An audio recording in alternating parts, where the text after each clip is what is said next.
Bonsoir, bonsoir, bienvenue sur la page de Bertie le Kamite, l'imperturbable négro-thérapeute, le défenseur des causes justes qui avance malgré les vents contraires, en espérant que cette courte vidéo vous apportera un plus. Vie, force, santé à vous, pluie des bénédictions ancestrales, bienvenue sur la page de Ngombe Sombungwang, notable que je suis.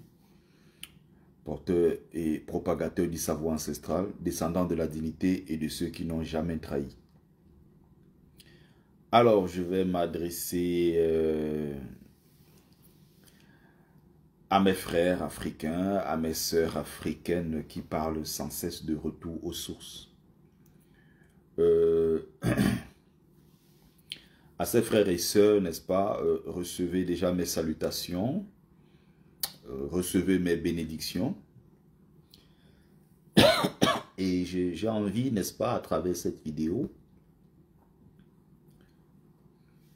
j'ai envie de vous encourager. Bonsoir Bamenda Bams, Martial Bakop, bonsoir Valkyrie, bonsoir tout le monde, bonsoir mes amis du côté de Facebook, mes amis de TikTok, bonsoir à vous. Alors, quand on parle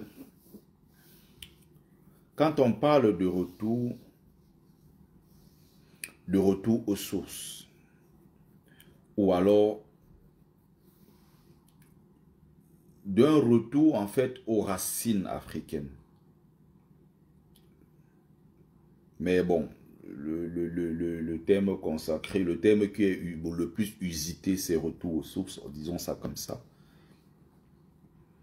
Mais on peut parler, n'est-ce pas, très objectivement de retour vraiment à ces racines, parce qu'il y a beaucoup qui se sont détachés, qui se sont coupés de cette racine. Certains volontairement, d'autres par mimétisme, d'autres par aliénation. Vous voyez, donc on va d'abord commencer par parler de ce retour aux sources. C'est quoi retourner aux sources? C'est quoi retourner à ses racines?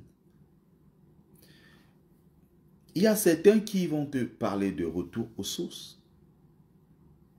Comme si retourner aux sources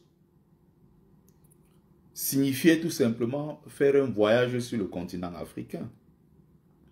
Le retour aux sources ou le retour à ses racines voudrait dire que on peut faire, qu'on impose quand même quelque part qu'on fasse au moins ce un, c'est-à-dire que le retour qui est le plus important, qui est un retour beaucoup plus spirituel, qui consiste ici à embrasser totalement la vision du monde de son peuple, qui consiste à embrasser totalement la culture africaine, qui consiste à embrasser les combats menés par le peuple africain, qui consiste à transmettre les valeurs africaines. Il ne s'agit pas seulement du retour physique. Donc, j'insiste dessus. Pourquoi? Parce que il y en a qui disent « Tu es quel genre d'Africain qui n'a jamais mis pied en Afrique ?» Mais j'ai envie de rappeler à ceux qui portent ce discours que on peut retourner en Afrique sans y être. Comme on peut être en Afrique sans y être. Il y a des gens qui sont nés, qui ont grandi en Afrique, plus acculturés, plus incultes, plus aliénés que eux. Ça n'existe pas. Quelle est la différence que tu vas faire entre une femme qui est née, qui a grandi en Afrique, qui se décape la peau, qui ne parle pas sa langue maternelle, qui porte les cheveux de cadavres indiens et brésiliens, qui a honte de sa culture?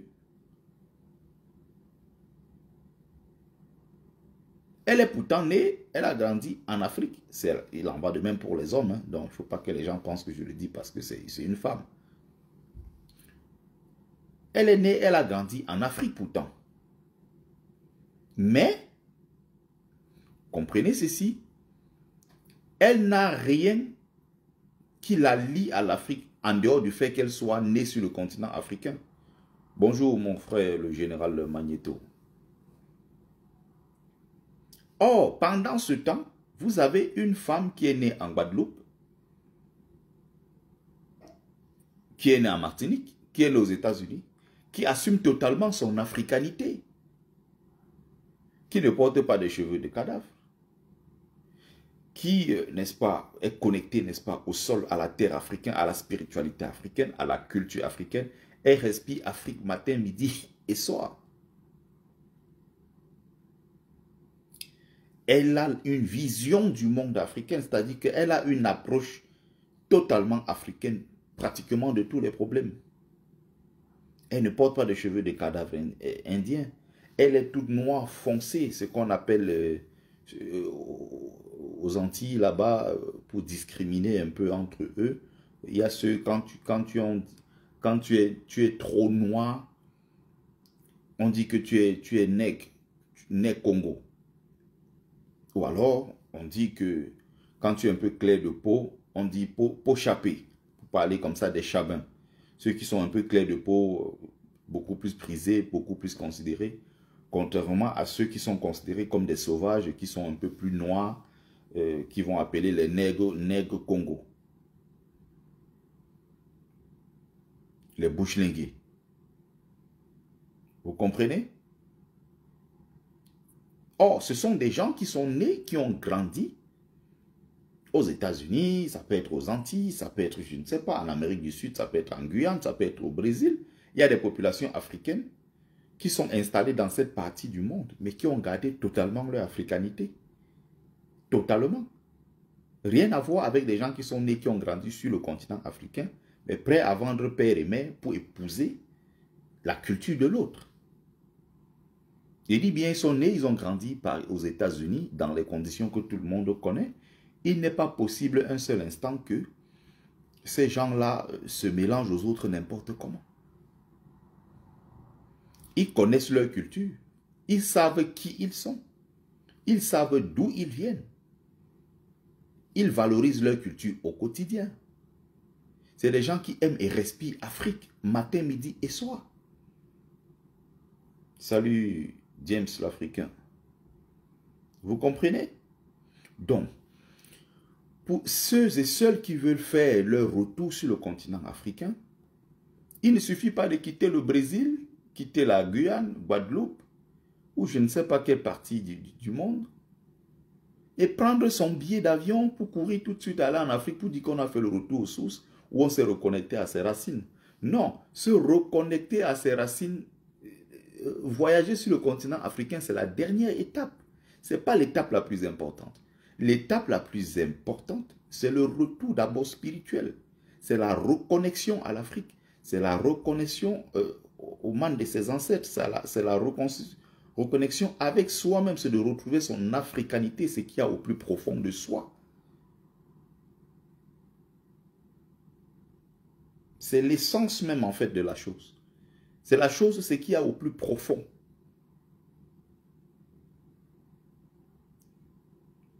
Est-ce qu'en retournant sur le continent africain, ça fait de toi un Africain? Non. Il y a des gens qui sont nés, qui ont grandi depuis des générations. Les parents, les arrière-parents, arrière-arrière sont sur le continent africain. Ils sont nés, ils ont grandi là-bas, mais ça ne fait pas d'eux des Africains. Vous avez des descendants de colons allemands qui sont encore installés aujourd'hui en Namibie. Ça fait des siècles qu'ils sont là. À aucun moment, ils te diront qu'ils non, ils sont des Africains comme tu penses. Non, non, non. Ils sont des Africains, mais ils ont tous des passeports allemands. Ils se présentent comme descendants d'Allemands. Ils sont installés en Namibie. Ceux qui sont installés en Afrique du Sud, ils vont te dire « I'm from South Africa ». Mais il va toujours te dire ses origines, ses ancêtres sont français, comme les descendants, les Huguenots. Il va te dire ses ancêtres sont hollandais. D'autres vont te dire ses ancêtres sont allemands, ses ancêtres sont anglais.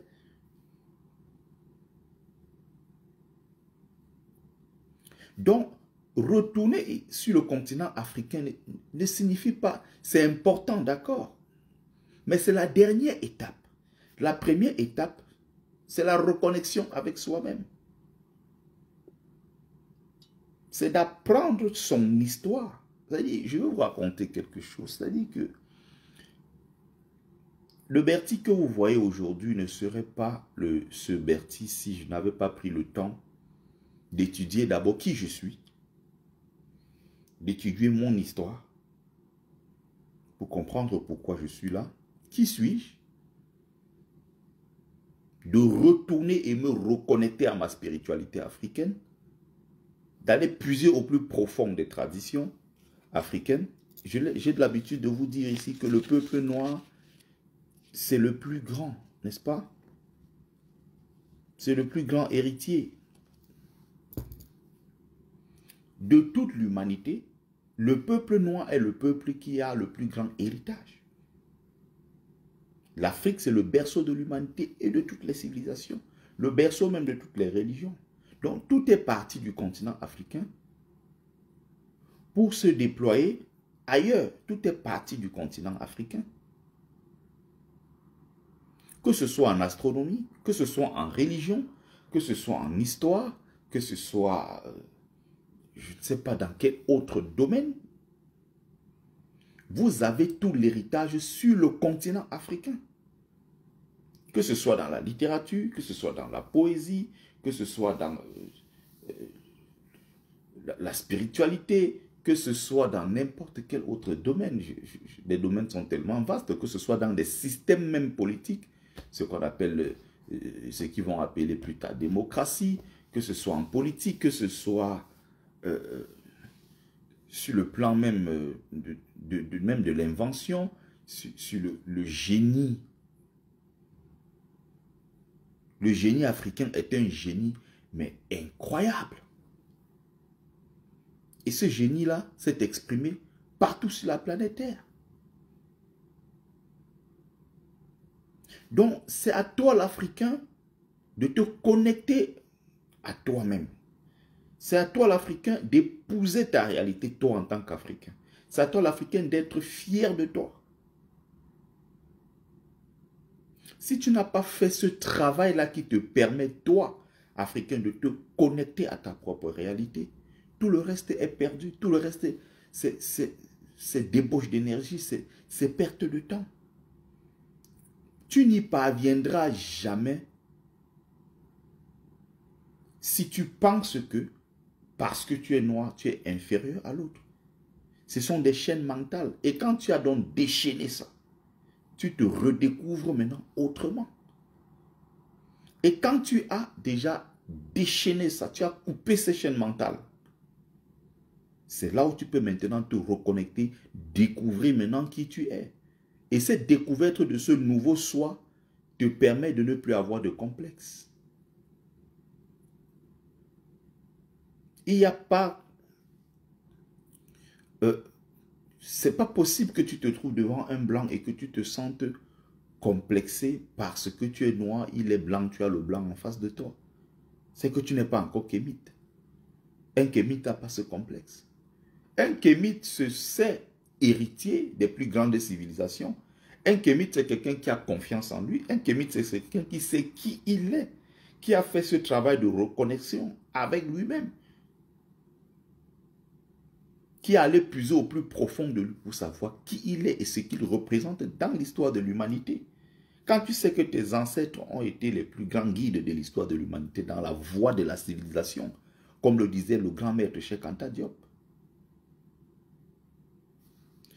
Votre combat, c'est quoi? Bloqué tout de suite. Pas de temps à perdre. Voilà. Donc, quand tu as pris ce soin, ce temps-là de te reconnecter, mais tu as une confiance en toi que tu n'avais pas avant.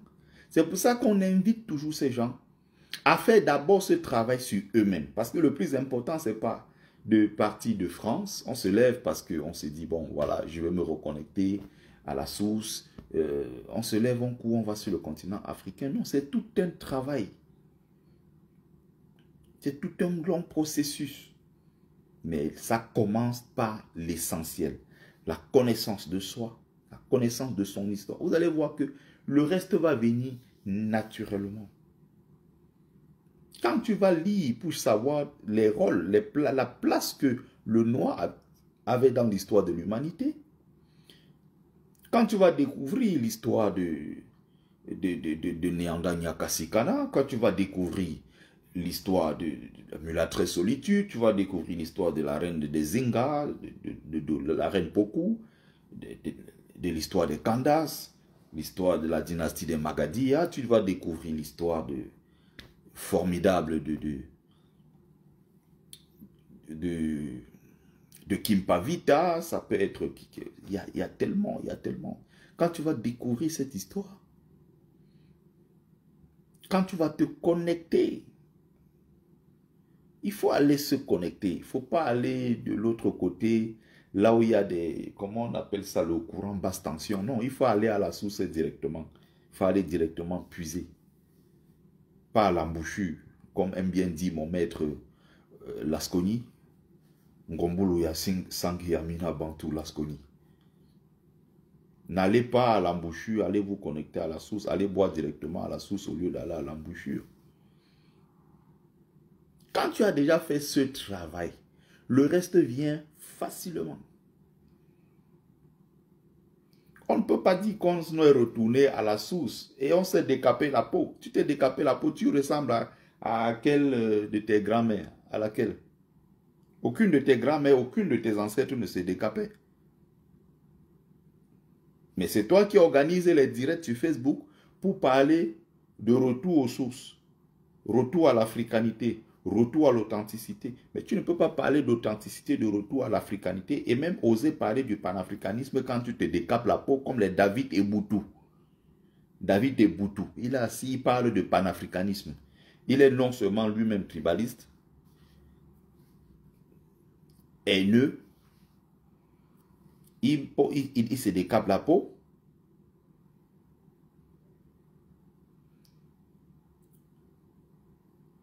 Et il soutient la dictature. Vous avez quelqu'un qui soutient un vieillard qui a 92 ans, dont 43 au pouvoir, et ils le soutiennent. Parce que c'est le frère du village. Et il s'appelle panafricaniste. Bon, je préfère un peu laisser le Cameroun, parce que si je veux commencer à entrer dans les trucs du Cameroun, il est fort probable que je m'énerve. Je préfère parler de l'Afrique dans sa globalité.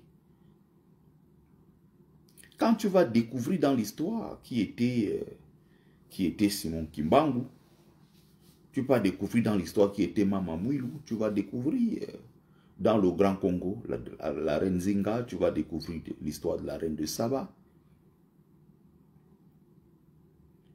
Tu vas découvrir l'histoire de tous ces grands, ces géants, ils sont tellement nombreux parce que si je veux citer, ça va faire les Babemba Traoré, les grands, les Modibo Keïta. Et si on remonte encore un peu plus loin avec les grands héros, les zombies, qui une fois au Brésil se sont battus, n'est-ce pas? Et qui ont fait le marronnage, qui ont créé des villes entières au Brésil, dans la ville de Palmeiras, créée par le peuple noir, par la force du peuple noir, qui a été arraché de ses terres, du continent africain, déporté en Amérique, et qui sont arrivés là-bas, ils ont dit, nous n'allons pas être des esclaves, nous n'allons jamais nous soumettre. Ils ont créé des plantations, ils ont créé des villes entières, encerclées, avec des soldats prêts à défendre l'intérêt de leur peuple, à défendre la dignité de leur race.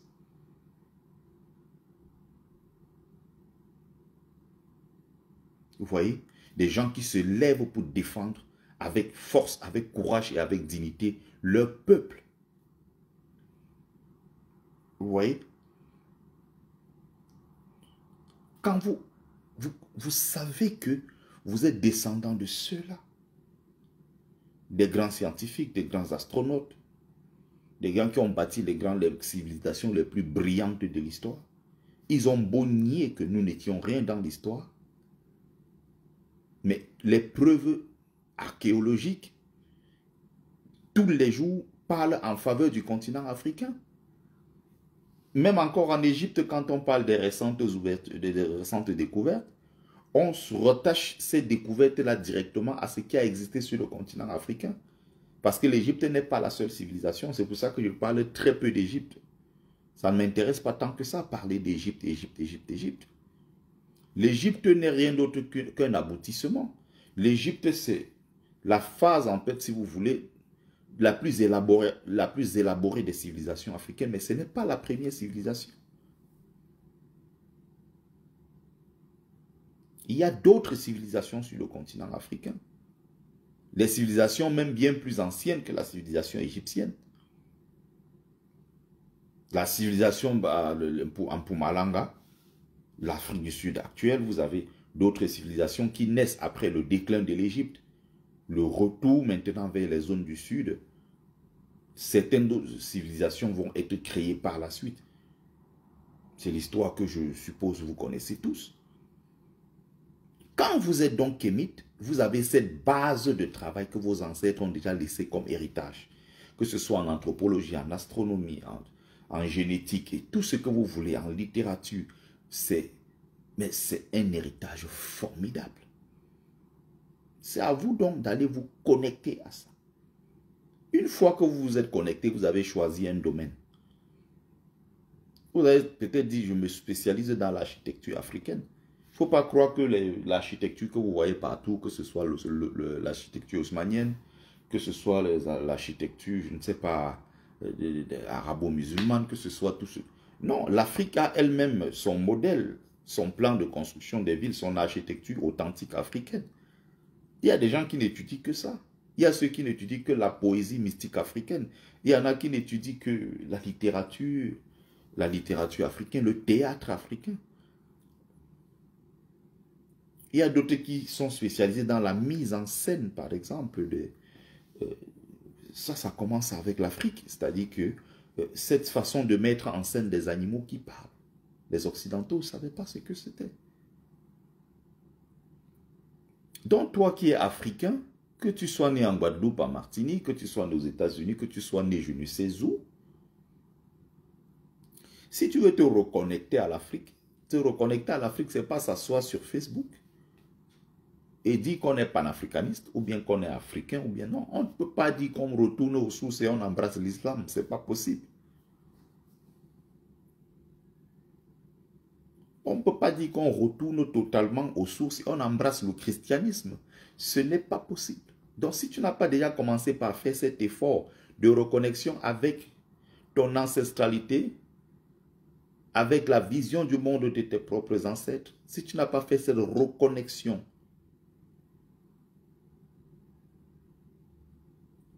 avec la religion traditionnelle africaine, qui est la plus ancienne de toutes les religions du monde, et qui est ce qu'on appelle une véritable religion de paix. Pour la bonne et simple raison que il n'y a pas de prosélytisme dans la spiritualité africaine ou dans la spiritualité tout court. Il n'y a pas de prosélytisme possible dans la religion traditionnelle africaine, si vous voulez. Moi, par exemple, qui pratique le culte de mes ancêtres, je ne viendrai jamais chez toi te convaincre de rejoindre ma religion. Non, il n'y a pas de prosélytisme possible. Mon ancêtre, c'est mon ancêtre. C'est l'ancêtre de ma lignée. Pour m'adresser à mes ancêtres, pour faire des prières, faire des offrandes, je n'ai pas besoin de toi. Je vais dans mon temple, je vais dans mes lieux sacrés, je fais mes rites et tout, j'accomplis tout ce que j'ai accompli comme rite de connexion à mes ancêtres, sans avoir besoin de quelqu'un d'autre. Je le fais naturellement. Or, le musulman a besoin d'avoir plus de musulmans. Le musulman a besoin d'accoucher tous les jours pour qu'on ait des nouveaux croyants. Les chrétiens ont besoin d'accoucher pour avoir des nouveaux croyants. Le prosélytisme, ils ont besoin de faire le djihad, c'est-à-dire aller imposer la guerre aux autres pour convertir les gens de force à l'islam, pour qu'il y ait de plus en plus de musulmans. Ils sont dans une sorte de compétition, de conquête religieuse. Les chrétiens l'ont fait. Aller obliger les gens, comme on est venu chez nous en Afrique avec l'islam et le christianisme, créer des guerres, imposer ces religions, former les premiers imams africains, les premiers prédicateurs africains, former ces premiers qui eux-mêmes maintenant se sont transformés en bourreaux de leurs propres frères africains, en allant partout sur le continent africain, créer des guerres sanglantes, diviser des familles avec des affaires religieuses. Et ça, la saignée continue jusqu'à aujourd'hui. Vous comprenez? Ça continue. Et donc, on ne peut pas dire qu'on est africain quand on embrasse encore, on prend ce qui nous arrange et on rejette le reste. Non, c'est un packaging. Où tu veux ou tu ne veux pas, tu prends ou tu ne prends pas. On ne fait pas des plans avec ça. Moi, je pratique le culte de mes ancêtres. Je rends hommage à mes ancêtres. J'ai rencontré deux dames aujourd'hui avec qui j'ai discuté et qui venaient me parler de Jésus. Comme on voit un peu partout en France, les jours du marché où nos sœurs sont des égarés qui marchent partout pour dire aux gens, rejoignez-nous dans telle église, le pasteur va prier pour vous, ramener des offrandes, des conneries pareilles. Vous croyez qu'on va bâtir un continent avec des gens comme ça? C'est compliqué. C'est compliqué. J'ai demandé à la dame, mais tu viens d'où? Elle me dit, elle vient de Guadeloupe. J'ai dit, mais tu as tes ancêtres guadeloupéens? Tes ancêtres viennent d'Afrique? Donc l'Afrique, c'est chez toi. L'autre, tu viens d'où? Je viens du Congo. Mais comment tu vas laisser la reine Zinga? Tu vas laisser Kimpavita? Tu vas laisser les Simon Kimbangu? Elle a voulu me dire, non, non, non, moi je suis Congo, mais côté Brazzaville, j'ai dit, je m'en fous de tout ça. Ça, je ne veux pas savoir. Congo, c'est le Congo, c'est le grand Congo. Que ce soit aujourd'hui Congo, Brazzaville, Congo, Kinshasa et l'Angola, ça ne m'intéresse pas. C'est les colons qui sont venus nous diviser. Ça fait aujourd'hui 3 pays. Mais c'était un royaume. Moi, je parle du Grand Congo. Je m'arrête là.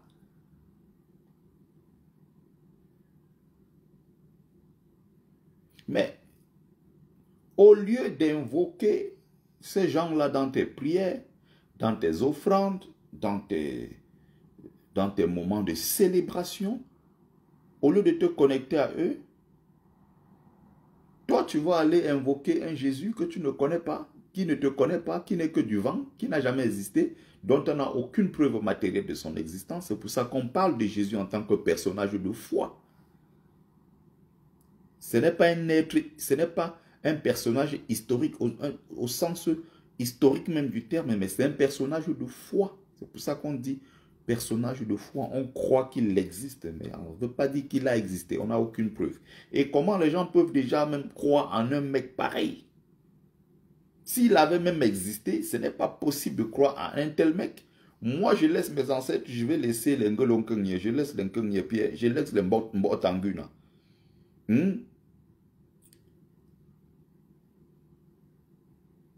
Je vais laisser tous ces gens-là pour louer quelqu'un qui est mort, un voyou qui est mort à 33 ans. On dit qu'il est mort à 33 ans, il n'a pas d'enfant, il n'a même pas construit maison. Donc il n'est pas capable de fonder une famille, d'élever, d'éduquer les enfants. Il est mort à 33 ans, sans femme, sans enfant. Vous prenez quelqu'un comme ça pour faire votre prophète. Non mais il faut être sérieux. Nos ancêtres étaient des gens valeureux, donc je ne peux pas, en aucun cas, ce serait une trahison, une malédiction que je vais porter le restant de ma vie. Et tous ces Africains qui sont dans ces histoires sont prêts à porter les armes contre leur propre continent. Allez voir quand on dit quelque chose concernant l'islam. Tout de suite, quand tu vois l'Africain musulman, il est prêt à embrasser l'arabe, se joindre à lui pour combattre ses propres frères africains, sous prétexte que les Arabes, c'est les descendants d'Allah. C'est les descendants du prophète.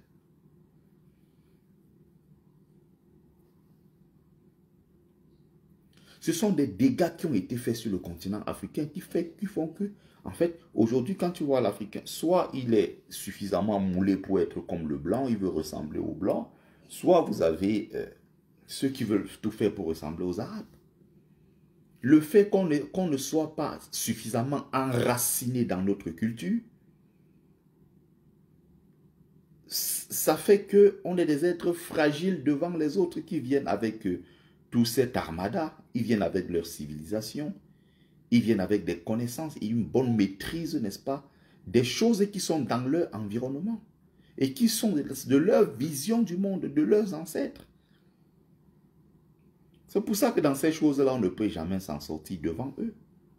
J'ai écouté un des frères qui faisait un témoignage très naïf hier. Comme quoi, quand on avait dit à Monseigneur Ndogmo au Cameroun qu'il fallait qu'il se batte pour être président de la République, il a dit que pour lui, être président de la République ne représentait rien du tout parce qu'un président de la République du Cameroun, c'était un esclave de la France soumis à la France. Pour lui, être président du Cameroun ne représentait rien du tout. Il voulait être le tout premier pape noir de l'histoire. Il voulait être le premier noir qui est pape et qui va venir du Cameroun pour aller être pape au Vatican. Mais j'ai éclaté de rire. Et le monsieur le dit vraiment, il le dit de bonne foi. Hein, c'est-à-dire qu'il est convaincu que... Et je ne sais pas si lui-même à l'époque, Monseigneur Ndogmo, il croyait un seul instant à ce qu'il disait. Est-ce qu'il croyait un traître mot de ce que lui-même il racontait? Que non, renverser Aïdjo pour prendre le pouvoir ne l'intéresse pas. Il veut être le tout premier pape de l'histoire. Il veut partir pour prendre la place du pape. C'est une vaste blague. Tapotez, tapotez, tapotez, tapotez, tapotez, s'il vous plaît. Mettez Good Life. Si ça vous plaît et que vous êtes là, si vous êtes là, je suppose que ça vous plaît, mettez Good Life et puis tapotez. Pour ceux qui sont sur Facebook, likez et partagez, s'il vous plaît. N'oubliez pas, likez et partagez. Donc, il faut bien qu'on se comprenne. Il faut bien qu'on se comprenne.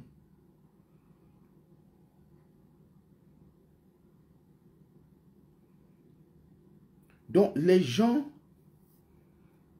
prennent le temps de travailler, d'élaborer leurs connaissances, élaborer leur culture, de suffisamment s'enraciner, d'essayer de comprendre mieux leur environnement. Les gens ont fait tout ce travail. Je ne dis pas que nos ancêtres ne l'ont pas fait, non, les ancêtres ont été les premiers à le faire.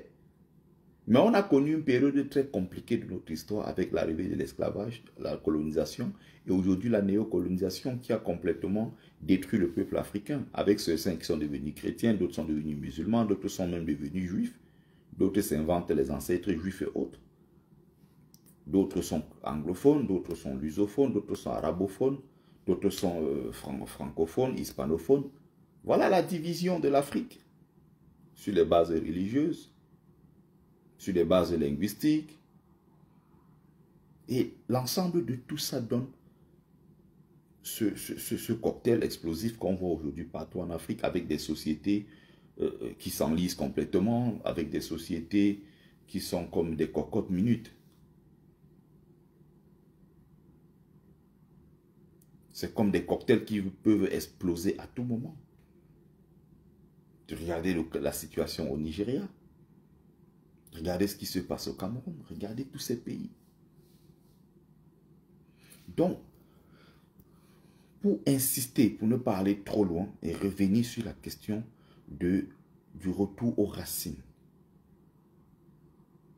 Tes ancêtres avaient une façon de voir, de traiter la question religieuse. Tes ancêtres avaient une façon de communier avec la nature. Tes ancêtres ne considéraient pas qu'ils étaient maîtres et possesseurs de la nature, non. Tes ancêtres considéraient qu'ils sont des humains qui font partie d'un tout, d'un grand ensemble. Et ce grand ensemble-là aussi, les êtres humains font partie de ce grand ensemble. Parce que quand on parle de l'humanité, non, l'humanité, c'est une espèce parmi tant d'autres, en fait. Et donc, doit composer avec son environnement. Nos ancêtres savaient c'était quoi respecter la nature. Quand on parle d'écologie aujourd'hui, je vois les bobos assis sur les plateaux de télévision qui parlent, les petits bobos parisiens qui parlent d'écologie. Ils ont même créé les partis, ils appellent écologie parti, écologie des verts, des conneries comme ça. Des trucs jupitériens comme ça qu'ils ont créés. Non, non, ils sont arrivés tardivement dans un domaine largement maîtrisé par nos ancêtres. C'était les premiers écologistes. Nos parents maîtrisaient ce qu'on appelle la science de l'organisation. Comment la société africaine était organisée, comment la société africaine était structurée. Nos ancêtres avaient une maîtrise parfaite de toutes ces choses-là. Et ils ont transmis. Pour certains, nous avons refusé de pérenniser cet héritage. Il faut maintenant qu'on aille dans ce grand héritage et la puiser les éléments qui vont nous permettre de nous reconstituer, de nous redécouvrir, d'être nous-mêmes. On ne peut pas parler objectivement de retour à ses propres racines en faisant la promotion de la débauche comme je vois sur les réseaux sociaux. Vous avez des gens qui disent qu'ils sont africains authentiques. Ils te disent que quand il y a le ramadan, ils te disent qu'ils font le ramadan. Tes ancêtres faisaient le ramadan tel qu'on voit les Arabes faire. Tes ancêtres se mariaient un homme avec un homme. Si tes ancêtres se mariaient un homme avec un autre homme et un chien au milieu, tu allais naître comment? Mais vous avez des gens aujourd'hui qui vous disent qu'ils sont des Africains authentiques, ils sont panafricains. Je ne sais même pas quoi, ils ont fait leur retour aux sources. Et ils vont en Afrique parler des choses comme ça aux gens. Ils rassemblent les gens pour raconter des bêtises.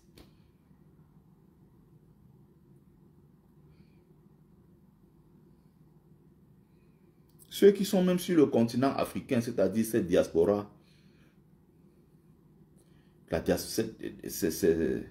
ceux qui sont sur place sur le continent, ces Africains du continent, sont même encore pires que les Africains de la diaspora.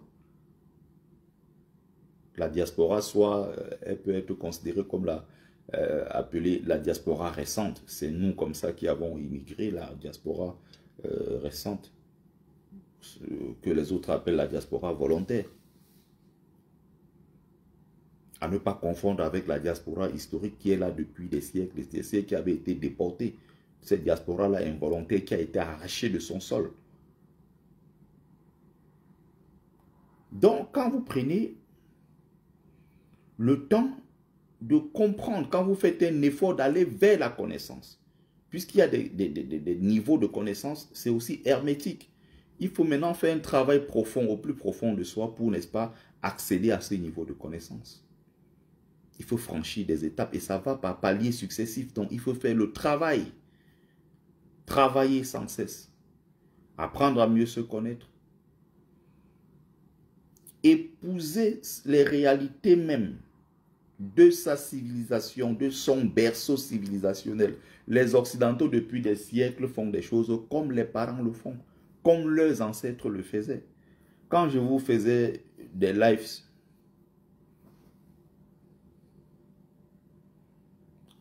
quand je faisais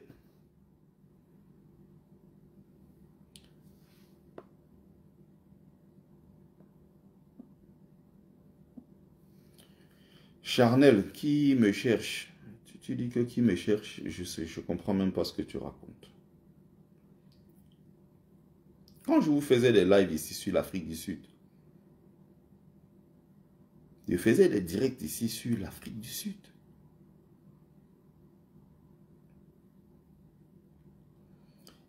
Je vous parlais de l'arrivée des Occidentaux qui sont là depuis des siècles et des siècles. 1652, l'arrivée des premiers Occidentaux qui se sont installés avec Van Jan Riebeeck qui était le président de VOC d'une multinationale créée en 1602.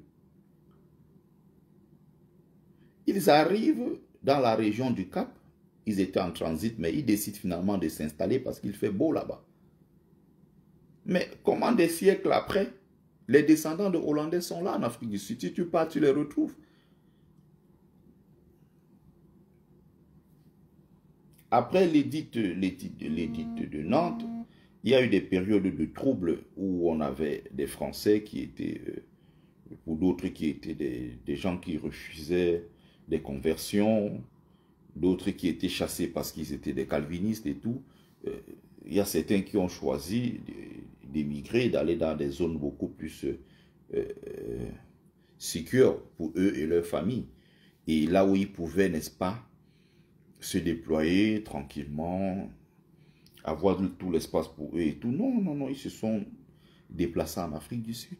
Des siècles après, vous partez aujourd'hui en Afrique du Sud, vous retrouvez des gens qui s'appellent Clichy, qui s'appellent Philippe André, des Sud-Africains qui portent encore les noms de leurs ancêtres. Ils ont gardé ça sur des siècles. Ils se sont battus pour garder leur culture.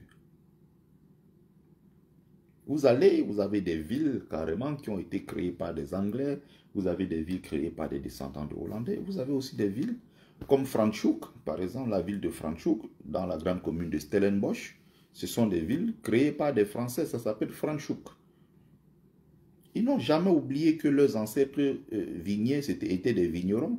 Ils cueillaient des grains de raisin et fabriquaient du vin avec ici des descendants de Huguenots. C'est ça qu'on appelle un peuple qui a sa dignité. C'est ça un peuple qui a sa dignité, qui se bat pour conserver son héritage. On ne peut pas dire qu'on a fait retour aux sources, on est un Africain authentique, on a fait retour aux sources en prenant juste sa valise, on voyage, on va dans une grande ville comme Lagos où tout ressemble à ce qu'on a vécu à Abuja, où on voyage, on débarque à Abidjan où tout est propre comme à Paris. Et on croit que non, on a fait le retour à la racine africaine parce qu'on est arrivé à Abidjan. Non, la racine, c'est autre chose que se mettre dans une ville vitrée, je ne sais pas où, à Abidjan, ou à Lagos, ou à Nairobi, je ne sais pas où. Non, la connexion, la reconnexion, le retour aux sources, c'est beaucoup plus profond que cela. C'est beaucoup plus profond. Et donc, il faut se mettre au travail.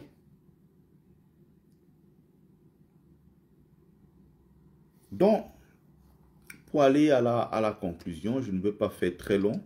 J'ai encore 20 minutes.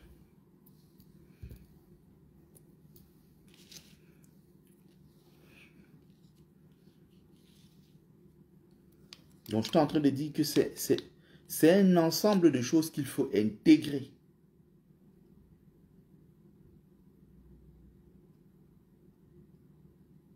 C'est un ensemble de choses qu'il faut intégrer.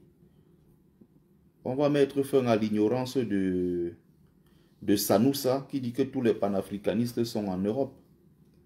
C'est encore une fois de la bêtise et l'idiotie de nos frères qui pensent que parce qu'on est panafricaniste, on ne doit pas être hors du continent africain. Si tu ne le savais pas, ceux qui ont créé même ce panafricanisme, ils l'ont créé en Europe. Le panafricanisme est né en Europe. Le panafricanisme n'est pas né en Afrique. Le panafricanisme est né en Occident, créé par des Africains. Quand on te parle de Léon Gontran Damas, les Marcus Garvey, les George Patmore, les Dubois, et plusieurs parmi eux n'ont jamais mis pied en Afrique. Plusieurs parmi eux n'avaient jamais mis pied sur le continent africain. Mais ils ont créé le panafricanisme, qui était cette façon de voir le monde à travers le prisme africain, par les Africains eux-mêmes. Et être africain ne veut pas dire qu'on vit sur le continent africain. Je vous ai dit, il y a des gens qui vivent sur le continent africain qui n'ont rien à voir avec l'Afrique. Ils sont noirs, nés, grandis sur le continent africain, mais qui n'ont rien à voir avec l'Afrique. Et je vous ai pris des exemples au début du live ici, des gens qui sont nés hors du sol africain, dont les arrière-parents sont hors du sol africain, mais qui ont tout de l'Afrique, qui respirent Afrique matin, midi et soir. Donc être un bon Africain, ce n'est pas être sur le continent africain. Et être hors du continent africain ne veut pas dire qu'on est un mauvais Africain.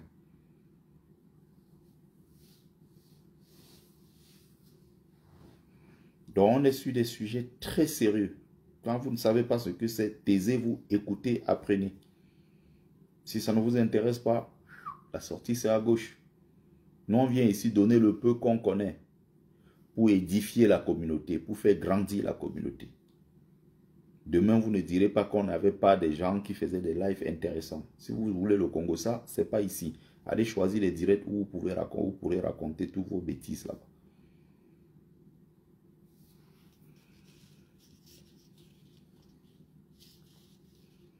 Il y a des gens qui n'ont jamais mis pied sur le continent africain, mais qui ont tout donné, jusqu'à donner leur vie pour défendre l'Afrique. Et être africain ne veut pas dire qu'on vit seulement en Afrique. Les Africains sont partout dans le monde. Et il y a des Africains, si on te met face à eux, leurs ancêtres ont quitté l'Afrique il y a 4-5 siècles. Ils sont aujourd'hui au Guatemala. Ils sont en Amérique. Ils sont au Brésil. Ils sont un peu partout. Essaye de les approcher seulement. Quand tu vois les Barbadiens, quand tu vois les Haïtiens, quand tu vois tous ces gens-là, la fierté qu'ils ont pour le continent africain. Prenons les frères haïtiens. Toi qui es né, qui a grandi en Afrique, toi tu es plus africain qu'un haïtien. Il ne faut même pas rêver. Tu prends un haïtien dont ses ancêtres ont quitté l'Afrique il y a 4 siècles. Il te dit, je suis africain. Donc, quand il te parle de l'Afrique, il te dit, il est africain. Il n'y a même pas de doute là-dessus. Et si tu tentes même de lui retirer cela, ça devient un sérieux problème avec un Haïtien. Par contre, il y a des Somaliens. Va voir un Somalien en route, tu lui dis qu'il est africain. Le Somalien te dit qu'il est arabe. Donc, regardez la dissonance. Regardez à quel niveau il y a un paradoxe total. Tu vas voir un Somalien qui est né, qui a grandi, certains Éthiopiens que tu vas voir né, grandi sur le continent africain, tu lui demandes, il te dit qu'il est arabe.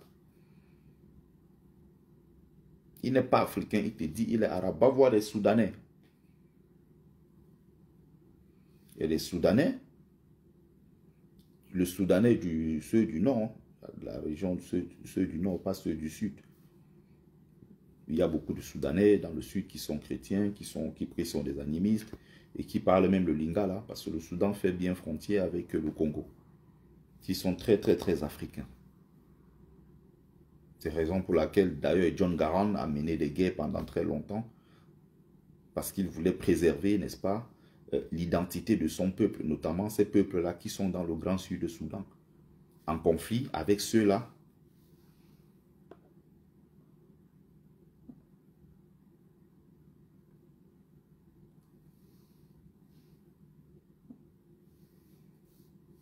Voilà, qui sont avec ceux-là, n'est-ce pas, du Nord, vous comprenez, qui n'ont rien à voir, complètement rien à voir. Tu lui demandes, il va te dire quoi? Non, je suis soudanais, je suis arabe. Mais tu vas voir un nom américain qui te dit, il est africain. Oui, tu as face à toi un Somalien, le Somalien lui-même te dit, vous les Africains. Tu demandes, tu es quoi? Il dit, il est arabe. C'est comme tu arrives au Maroc, tu vois un noir marocain, un noir algérien. Il te dit, vous les Africains. Je lui demande, toi tu es quoi? Il dit que non, lui il est arabe. Il est noir plus que toi et moi, mais il te dit que lui il est arabe. Parce qu'il est question de fuir sa civilisation.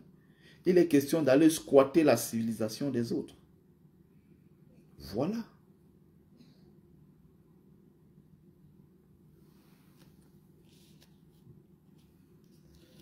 Donc, embrasser la vision d'un peuple, porter ce peuple en lui n'est pas forcément aller vivre sur le continent africain. Je crois que celui-là est arrivé un peu plus tard dans le live. J'ai déjà commencé à expliquer ça dès le début.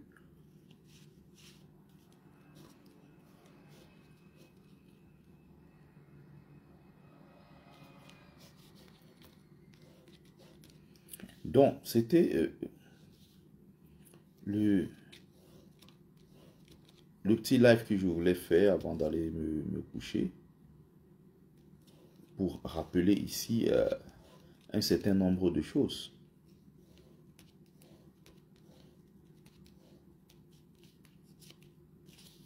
On ne peut pas dire qu'on est africain de façon, si on est vraiment objectif. On dit qu'on est africain tous les jours, on en parle, Afrique, Afrique, Afrique, mais dans la réalité,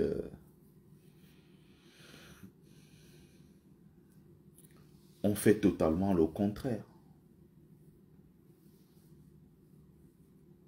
Oui, oui, il y a beaucoup de choses. Je voulais parler de quelque chose, mais bon, j'ai préféré laisser ça tomber parce que si je vais entrer dans ces détails, c'est pas bon. Je préfère laisser. Donc voilà ce que je voulais apporter comme modeste contribution, n'est-ce pas? Voilà ma modeste contribution sur ce sujet-là. Certainement, J'y reviendrai. J'en ai d'ailleurs souvent parlé. Hein. J'en ai souvent parlé, donc voilà.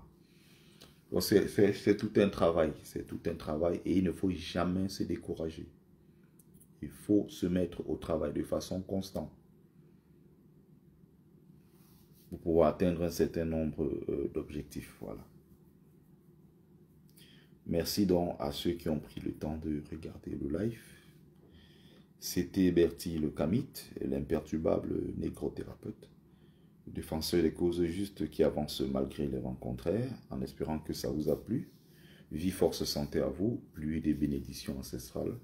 C'était Mumbeso Mbumbon, notable que je suis, porteur et propagateur du savoir ancestral, descendant de la dignité et de ceux qui n'ont jamais trahi. Très bonne soirée à tous et à toutes.